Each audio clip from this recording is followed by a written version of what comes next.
अस्सलामुअलैकुम वरहमतुल्लाहि वबरकातुहू। ये है हमारा यहाँ का मरकज़ अहले सुन्नत जामे मस्जिद व मदरसा विलायतुल उलूम पाकिस्तान। ये यहाँ पर ये रास्ता जाता है। जी अभी पानी पहले से बहुत कम हो गया है, लेकिन इतना कम हो गया है, लेकिन यहाँ से जो है ना अंदर ये रास्ता है यहाँ जाने के लिए।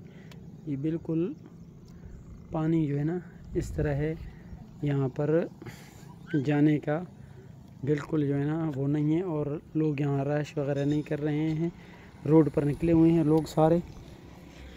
तो ये हमारा यहाँ का ये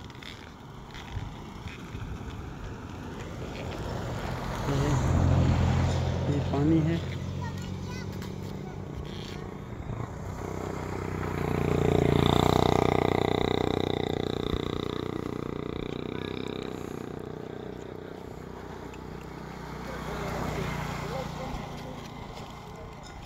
ये हमारा मरकज़ का बोर्ड है।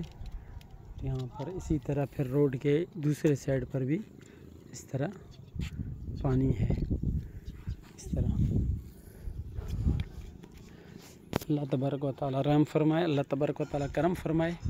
जज़ाकुमुल्लाह खैर व एहसनुल जज़ा। अस्सलामु अलैकुम व रहमतुल्लाहि व बरकातुहू।